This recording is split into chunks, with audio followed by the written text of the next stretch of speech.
Suppose if the slides are not shown on the screen, someone please stop me and inform me. There was connectivity problem yesterday. So, so the slides were not shown properly. So this is an illustration of central limit theorem. The pictures represent the new random variable we defined, capital X, as sum of the just average of the values obtained in the experiment when we throw many dice, whether it is one or many. Based on that, we are gradually getting. I think someone needed to mute. I hear some sound. Okay. And then we discussed Chebyshev inequality and law of large numbers. Then we have seen a problem. And here someone was raising the doubt. Okay. The doubt was we cannot say that probability is always 19/24. Because if in all the 600 throws, 600 times the die is thrown. Yeah, in all the 600 throws, we can get other than 6 also. Was that your doubt? Someone tell me. So this lower bound we cannot mention. That's what they were saying. Anyone remembers? So here we missed one small point. The lower bound is for someone to get 80 to 120 success. 80 to 120 times 6. Okay. If you say that, sir, what happens if there is no 6 at all, 0 sixes? Okay, then what does it mean? We are not going to compute the probability for this. In other words, suppose if I write, we discussed two inequalities, okay? Both are equivalent. Here it should not be this. It should be greater than symbol only. All of you please correct it, okay? Because these two are negation to each other. Negation, I think we studied in discrete mathematics. These two are statements at a particular time only one is true.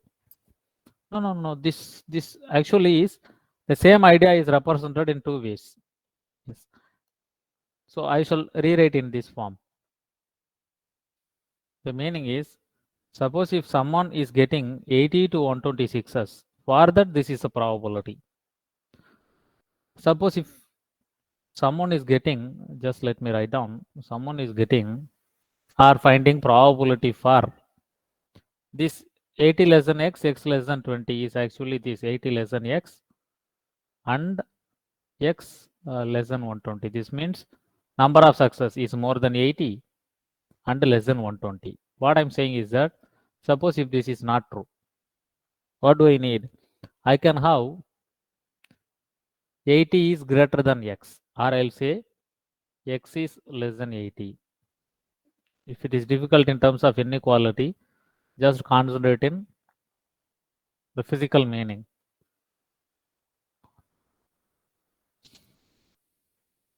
Here I'll say R. What is the probability for x is securing less than 80 sixes? The success number of sixes is less than 80 or more than 120. Already you found a probability. The number of sixes between 80 to 120 is greater than this number. So definitely this must be less than, what is 1 minus 19/24? 5/24. Do you agree this?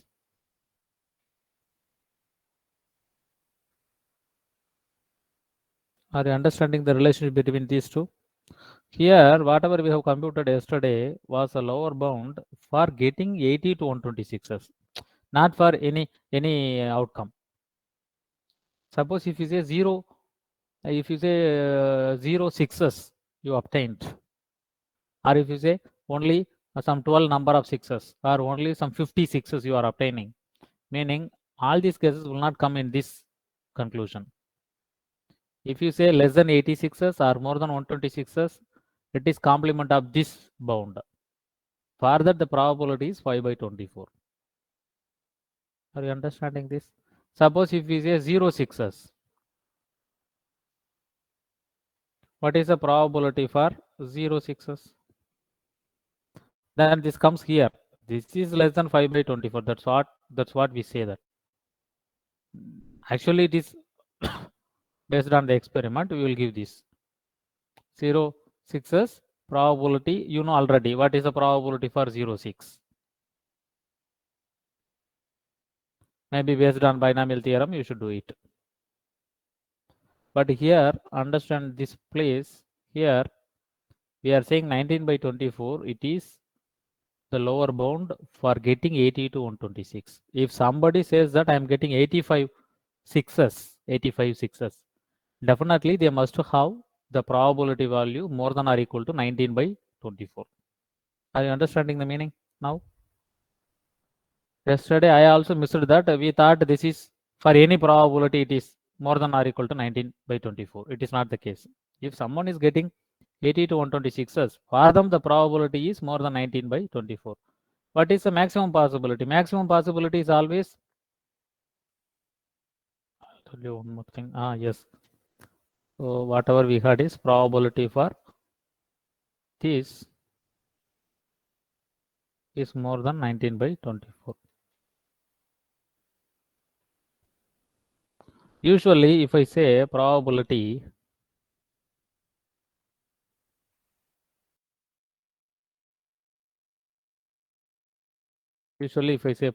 what I will be saying is that this is in between 0 and 1. That's all I will say. This is my lower bound, this is my upper bound. I want some better lower bound. What I have here is that this 19 by 24, I am giving a better lower bound. That's it.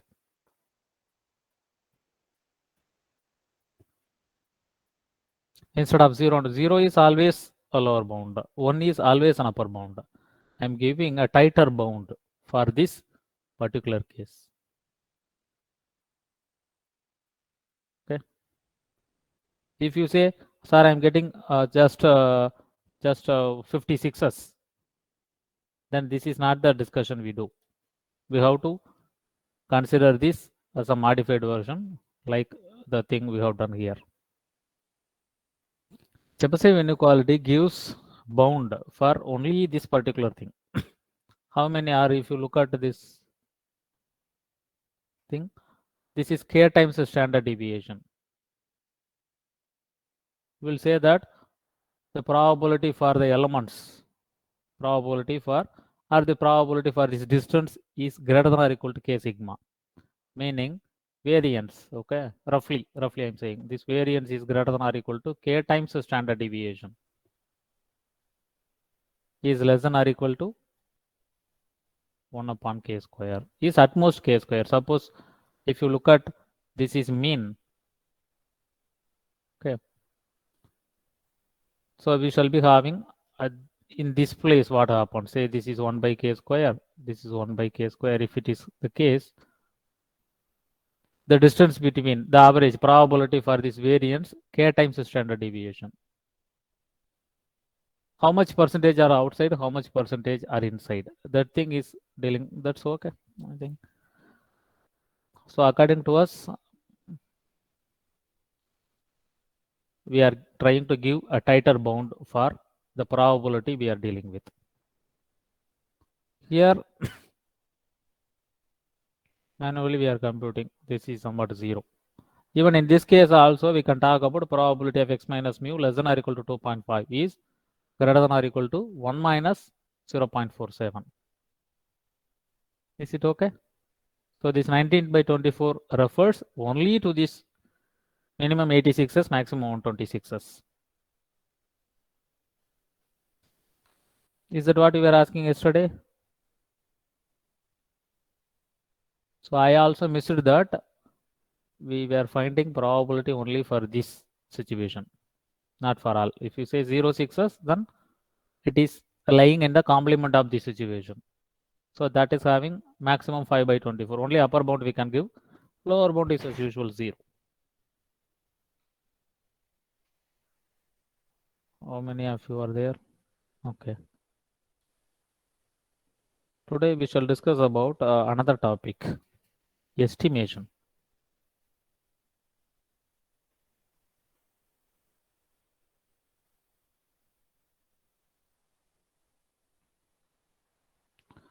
Before that we shall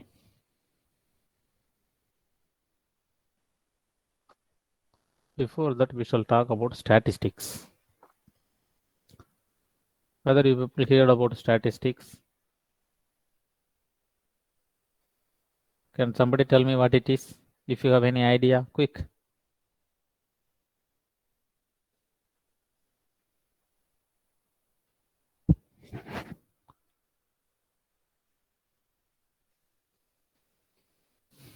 Any idea about statistics? Whether you heard this term already?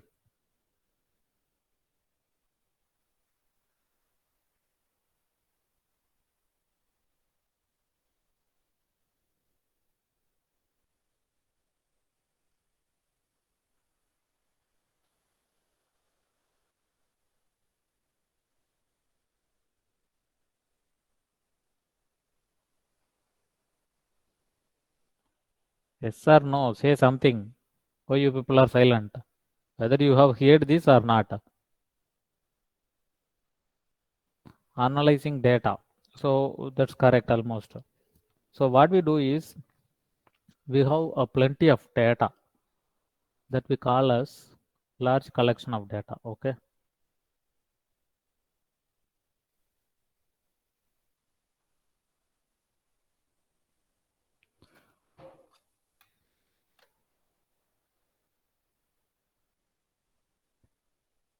Data involving numbers.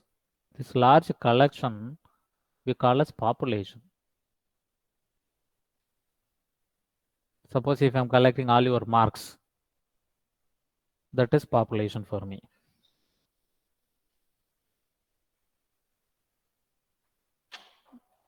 Wait a second.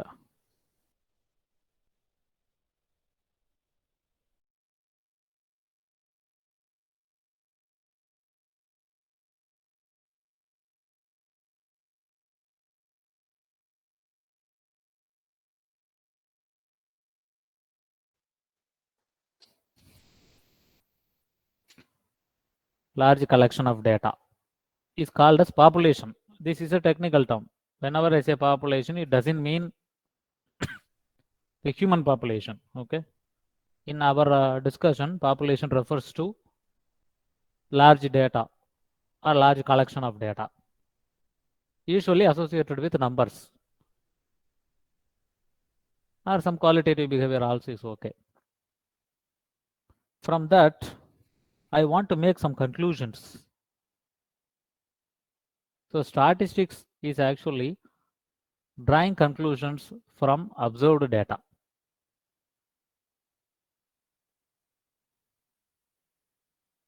That's what we are interested in. Drawing conclusions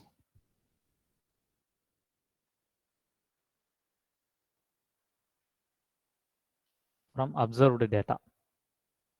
That observed data is actually here I am referring as population. Okay. So from a population, we have to get conclusions. Suppose if I consider all our class students are formulating my population, the marks attained by you, I can draw conclusion. Okay, I can consider all the 60 students, for example, all the students, I can, your overall performance, I can draw a conclusion about your overall performance. But considering all these entries, all the population entries, is not always easy. Only you people are only 60 students, so this is okay. Suppose if I consider the entire Indian citizens, then it may take so much time and energy. So in that case, what we do is we will consider, suppose if you look for literacy rate, or if you look for how wealth the people are, or suppose if you want to quantify their awareness about a particular government scheme, whether they are benefited from that, you want to assess whether they are benefited. In all these cases, the data is very large, the amount of data. So what we do is we take a particular subset from the data in terms of mathematics or in terms of physical thing. Instead of considering your entire class, I choose some 5 or 10 students.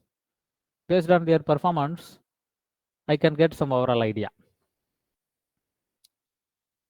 This selecting 5 or 6 students only, or selecting only a particular section of people from the large collection of people.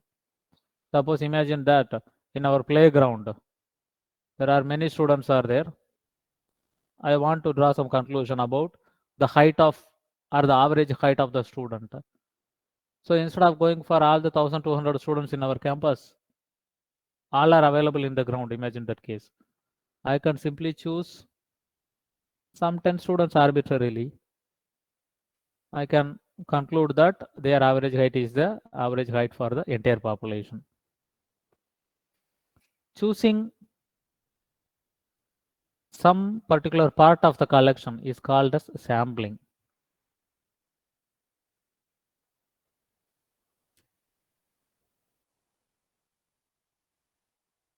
So we need to suitably choose the students. So suitable sampling we will do.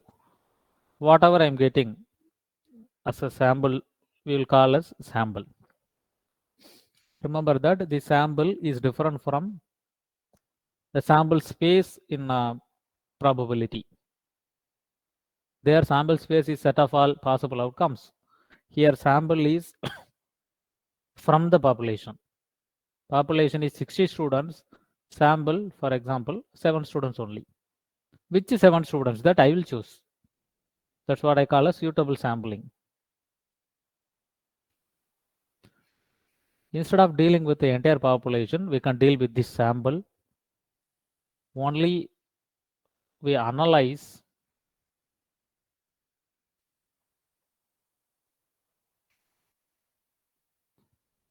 the sample. That's it.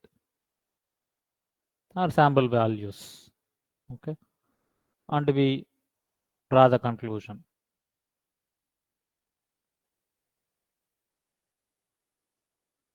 This is how statistics works. Or according to us, this is how we introduce statistics. So I want to check out of the 60 students, I want to check or I want to get some idea what is the percentage of usage of Android mobile phone. Okay. Just out of 60, I'm not taking 60 students. Simply I'm checking some 10 students. Out of 10, if suppose some 8 students are using Android mobile phone, I'll say that 80% students are using Android mobile phone. So out of 60, 48 students are using Android mobile phone. You see, I never went and checked this all the 60 students. Simply, I have taken only 10 students. Based on that, I'm making a conclusion for the entire population. Are you understanding the situation? I think we have too much elaborated. It's okay. Are you understanding this? Two technical terms we have mentioned, population and sample.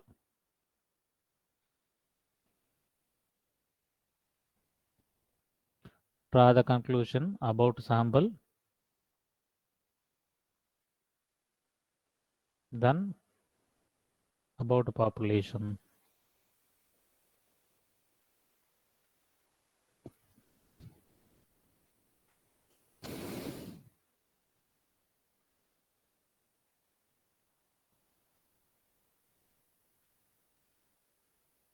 Is it okay? Are you people are there or not? I'm speaking alone. Srinath, are you there? Murali Krishna. Yes, sir. You people should speak. Why are you so silent? Is this that much difficult mathematics? This is just common sense. This is what we usually do. Rajkumar, are you there? Yes, sir. Nitin, are you there? Yes, Anything? sir.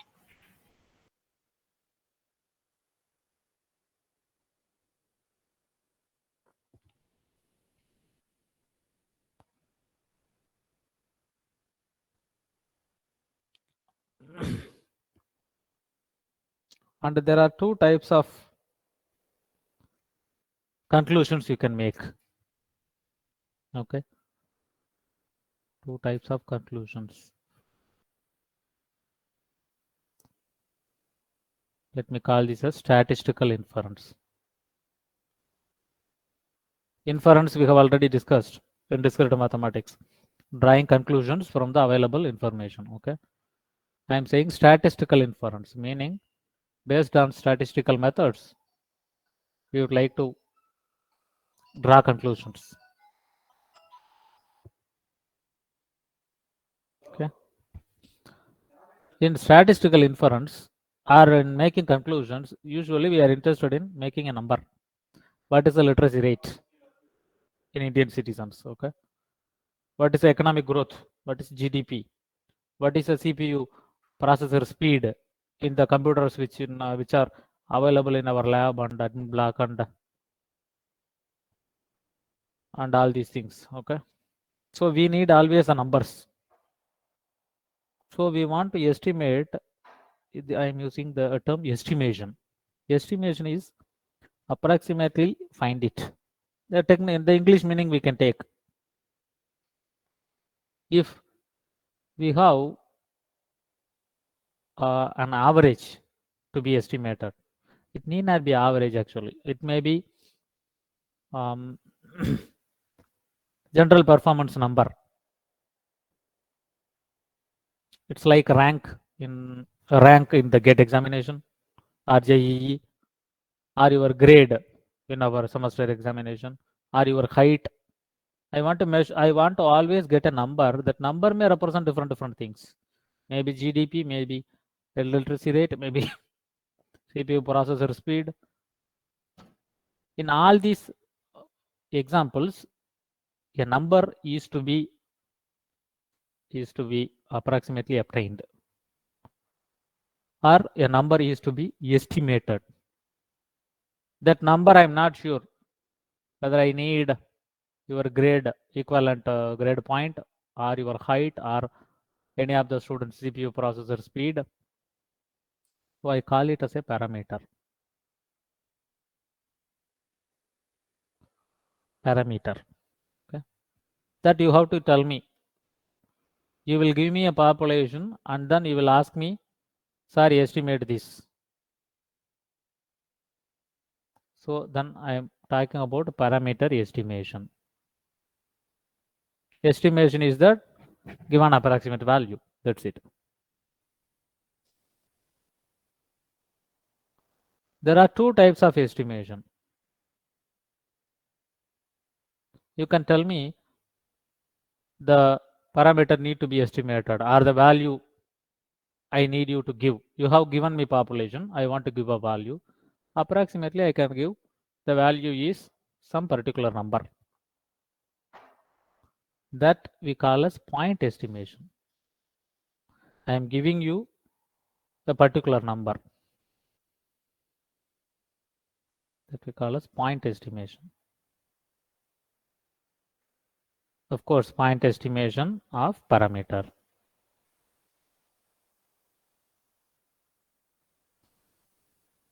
For example, if you ask me what is the average height of all the persons available in our campus, simply I will go there to the campus and I will consider some, for example, 20 persons I meet for the first 20 persons.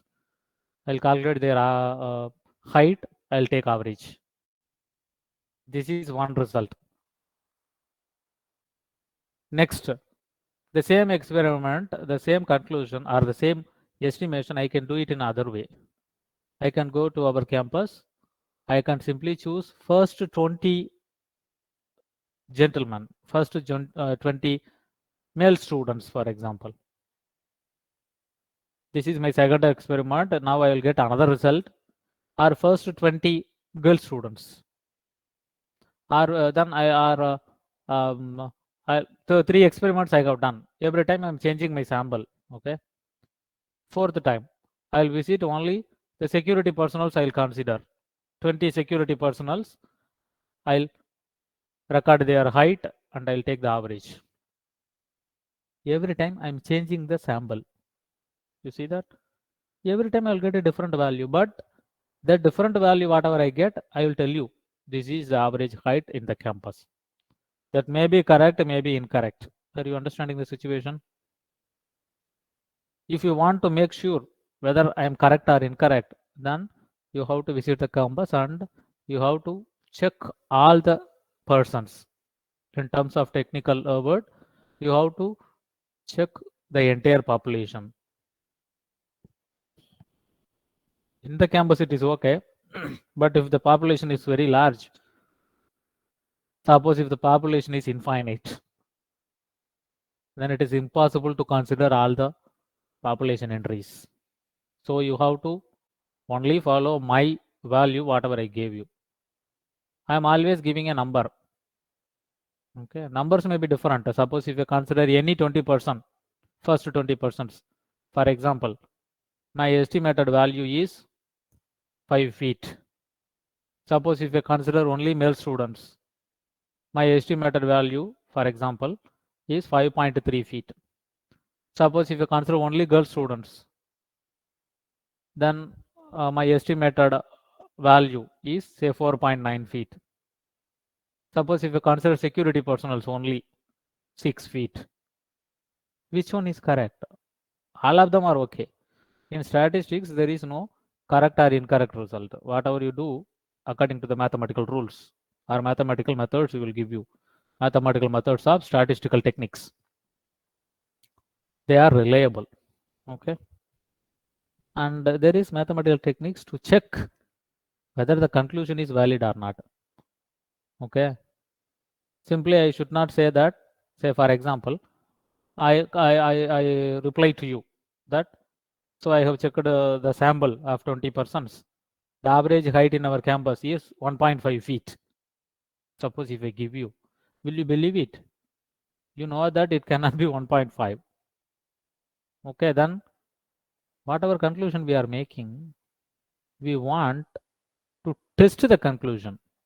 Is it reliable? Not in the physical sense, is it reliable mathematically? Because we don't have the population to check manually. So we want to test the methodology.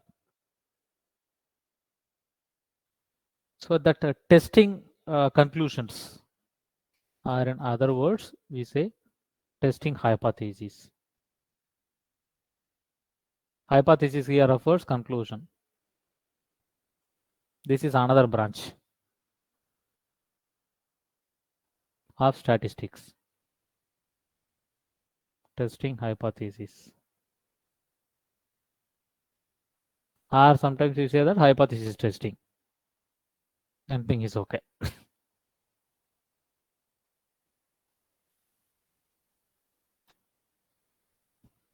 This is to check our conclusion. Instead of giving 5 feet, 4.5 feet, or 6 feet, instead of giving a number, sometimes I can give an interval.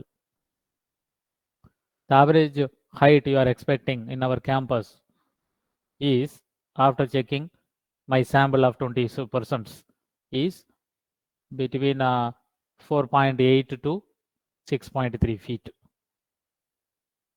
I can give this interval. That if I give you, that is called interval estimation of a parameter, whatever you are asking me. I can tell you the average performance in our class in mathematics exam is C to B grade, or in other words, 7 to 8 grade point average, or 7.3 to 8.2. I can mention some kind of interval.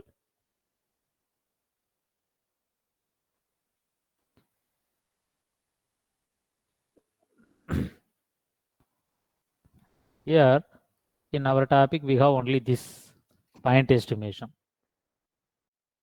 Now we will look at this. Then I think hypothesis testing also is in next unit, testing of hypothesis. Do you see the syllabus?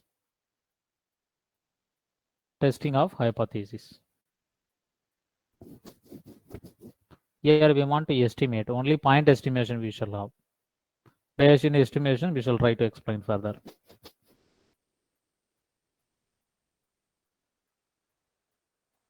First we shall look at this point estimation of a parameter.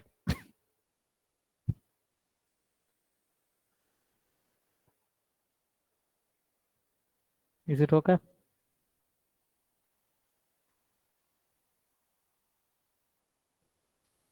Are you following till this?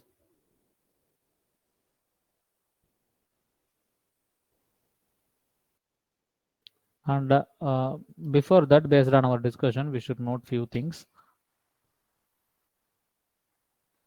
Now let us do one thing.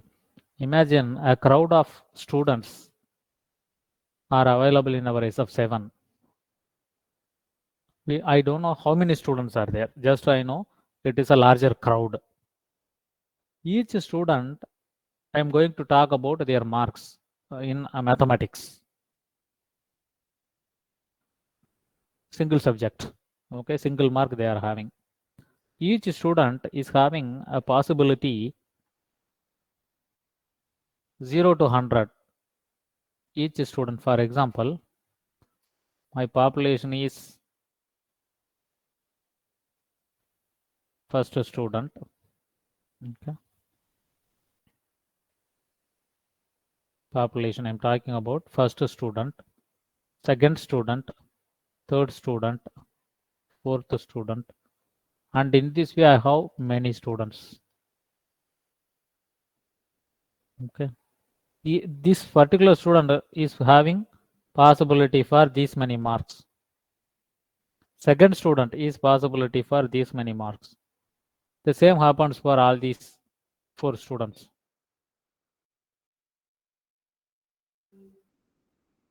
Each student or the mark or the capital X1 is actually marks obtained by the student 1. X2 is marks obtained by the student 2. X3 is marks obtained by student 3. Each Xi is a random variable for me. They have 101 possibilities. Okay. Suppose if you choose a sample, say for example 5 students I am choosing. Okay. Then I look their marks. Only they have 101 possibility each. But after selecting the students, I'll ask them what is your mark to each one of them. So I shall get 5 marks from them. Okay. Suppose my sample, since we discuss, suppose our sample is say second student, some 7th student, some 11th student. Arbitrarily I'm choosing, okay, student and that student, 5 students, okay, are only 5 marks. Here what do we have? Xi is marks obtained by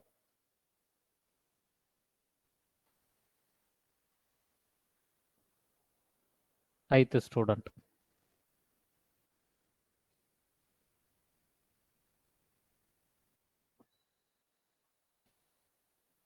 Okay. Now let me take only 4 students. That also is okay. There is no difference in this or that. Now, suppose if we give some example here. Suppose if I say marks, okay.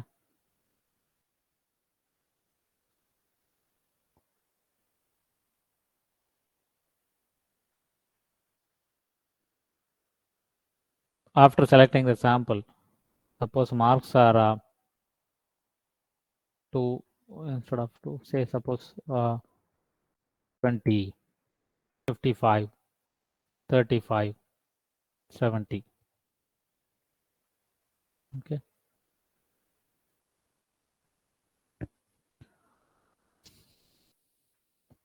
We can give some small number so that for multiplication and addition it may be easy for us.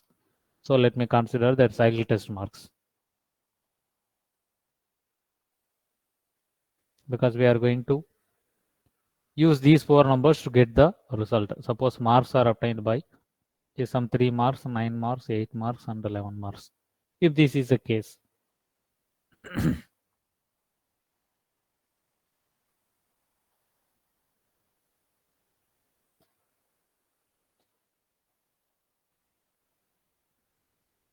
then using these 4 numbers, we need some performance number for the 4 students. The same conclusion we shall inform about the entire population. So this is our population. Okay.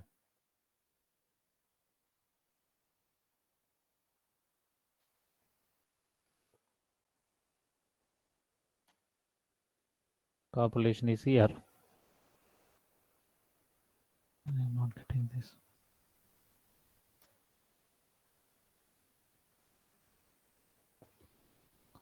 Sample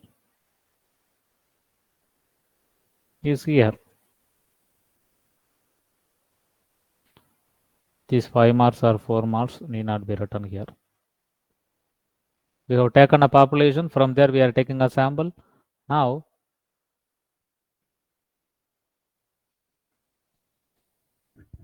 using these 4 numbers, I would like to get one single number. Can somebody tell me anything about it? Using these 4 numbers, I would like to get a single number. For example, yes, tell me that. Yes. No. This is okay. You are talking about mean. Tell me that. Oh, you want average for all these. So 3 plus 9 plus 8 plus 11 divided by 4. Okay. What is this value? Can somebody tell me?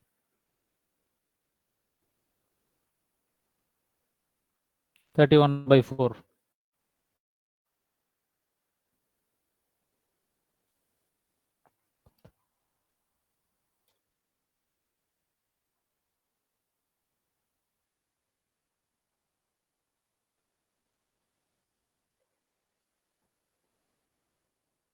Is it okay? 28 and 4 times 75 is 331. This is one value. Okay. And suppose if I talk about say 3 minus 9 minus 8 plus 11 by 4. What is this value? 14 minus 17.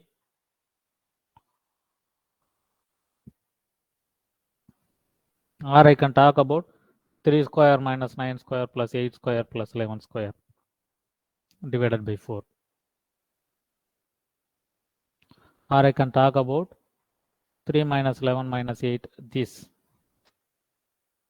Or I can talk about 3 plus 9 plus 8 minus 11 square by 4. Various possibilities are there for getting a new number from these 4 numbers, whatever I have. Whether they have physical meaning or not is another question. The first one is having a meaning. So far we defined that as average. But these are also possible. Okay. What here we are discussing is that there are infinite possible values. Something similar to this you can write. Many numbers you can write. What is this? Or you can write 3, 9, 8, 11. All are multiplied, divided by 200. Why this 200? We don't know. Just I am trying to get a new number using the 4 numbers. Okay. Or we can write 3, 9, 8, 11. All are multiplied. And here I am writing. Or simply we write only these first 3 multiply divided by 11. Or we can write 3 power 9 plus 8 power 11 divided by this 3 plus 9. Similar to this, I can write down infinite number of possible formulas to get a new number. That number will I'll give you back. If you ask me mean, I'll give you this first one. Or if you ask me, give me some performance number, I'll use one of these suitable formula. Whatever you have asked me, regarding that, I will choose any of these. For example, suppose if you give me ABCD,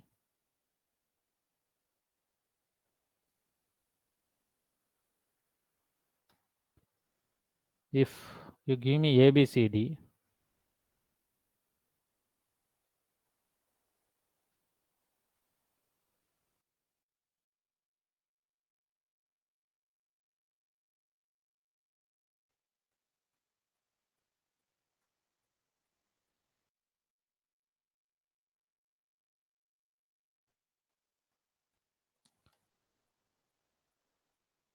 if these are the marks, okay, I shall write down a function of ABCD. What kind of function is that? Using these four numbers, I would like to get a new number. Okay.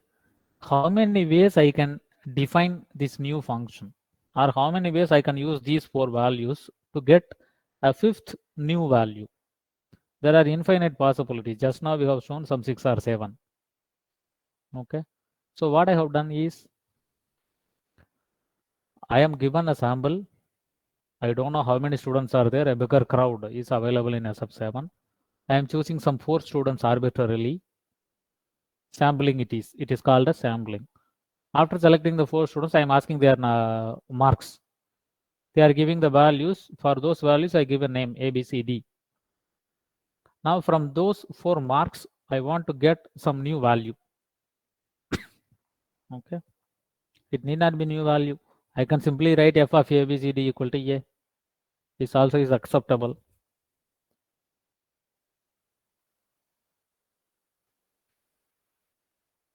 Okay.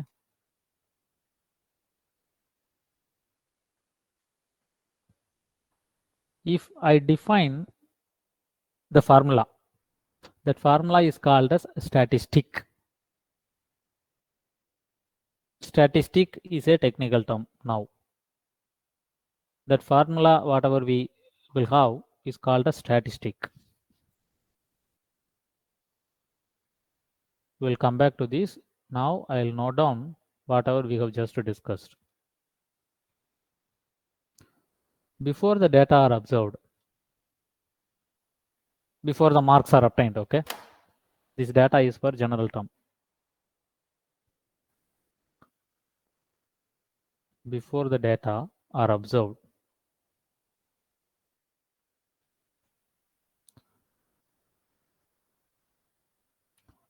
the observations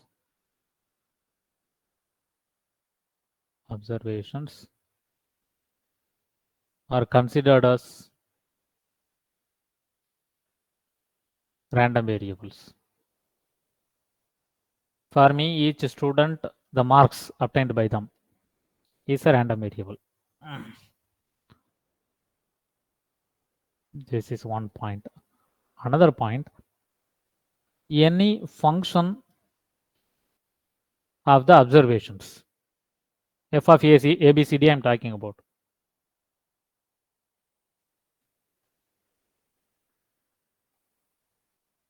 is again a random variable.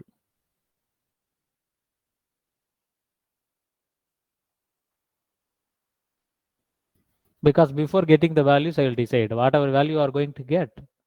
I'll write f of a, b, c, d equal to a square plus b square minus c divided by d, all these things. Okay. This function, or simply the function of observations, is called as a statistic, technical term. Okay.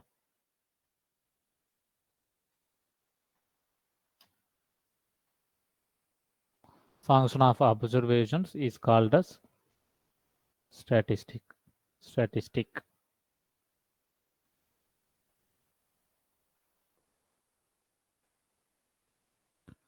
This function of observation is a statistics, and so this is a random variable, and so this also is having a probability distribution. Statistic has a probability distribution.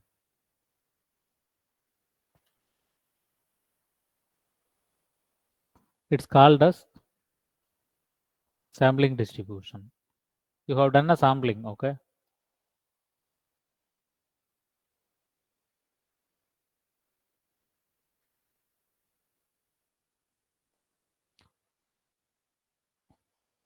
We have not defined what is this f of ABCD, but we are giving a general name for this statistic. Whatever definition you want, you can define. Then later you will worry about whether it is having a physical meaning or not. Is it reliable or not? Okay. Now let us look at some actual definition for this f of ABCD or f of ABCDE, doesn't matter.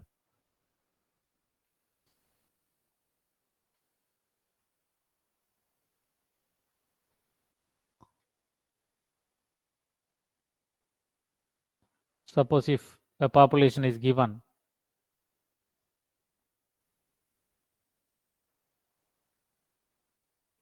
and suppose if mean is mu, this also is known.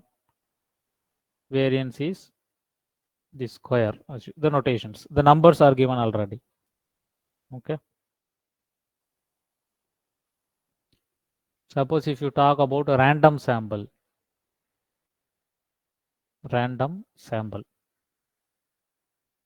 because I am going to choose randomly. Random sample of size n, meaning n entries will be there. That is actually, according to me, it is x1, x2, xn. I am choosing randomly, then I am giving the name.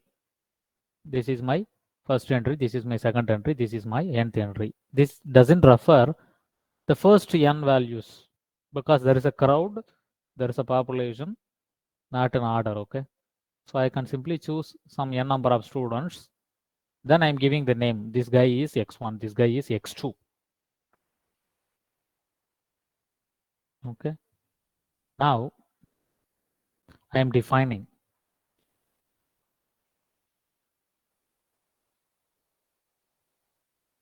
sample mean.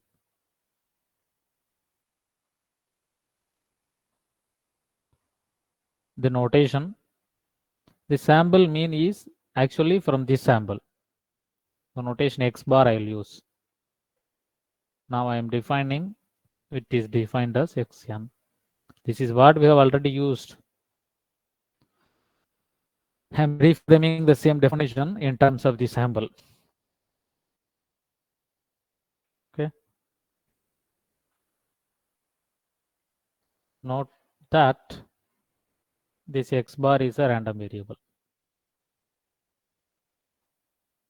We have already seen, even we have seen the probability distribution for x bar in central limit theorem. Okay. With this we shall stop. Now this is a statistic. X bar is a statistic.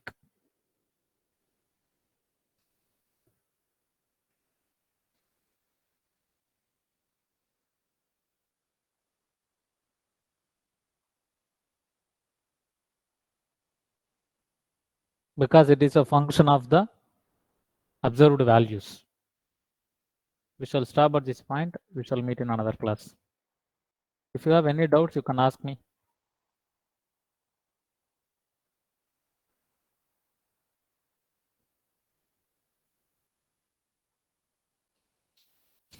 We will stop at this point. Thank you all.